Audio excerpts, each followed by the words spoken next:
A 55-year-old man with a history of smoking and hypertension presents to the emergency department with severe chest pain radiating to his left arm. He is diaphoretic and nauseous. His vital signs are blood pressure 180/110 mm, pulse 110 beats min, respirations 22 breaths min, and temperature 37 degrees Celsius.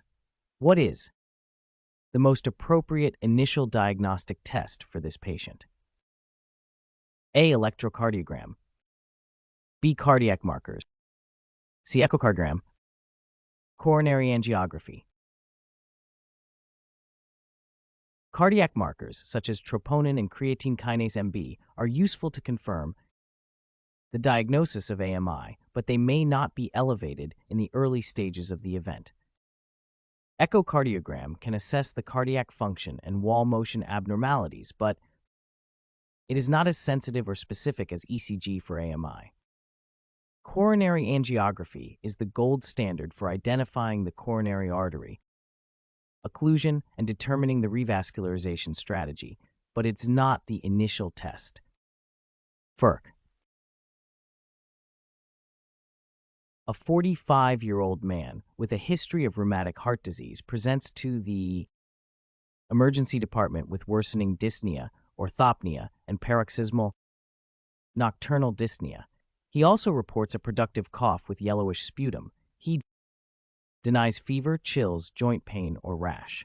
On examination, he has a blood pressure of 160/100 mm, a pulse of 110 beats min, and a respiratory rate of 28 breaths min.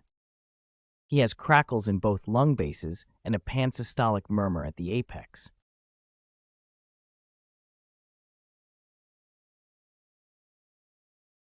His jugular venous pressure is elevated, and his lower extremities are edematous. Chest. Radiograph shows cardiomegaly and bilateral alveolar infiltrates. What is the most likely precipitating factor for his acute decompensation?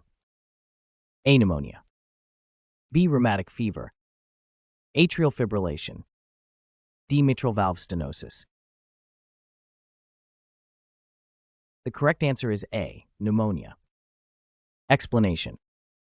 This patient has signs and symptoms of acute heart failure due to chronic RHD. Pneumonia is a common precipitating factor for heart failure exacerbation, as it causes increased pulmonary congestion, hypoxemia, and systemic inflammation. Rheumatic fever is unlikely in the absence of fever, joint pain, or rash. Atrial fibrillation, mitral valve stenosis, and mitral valve regurgitation are complications of RHD that may contribute to heart failure.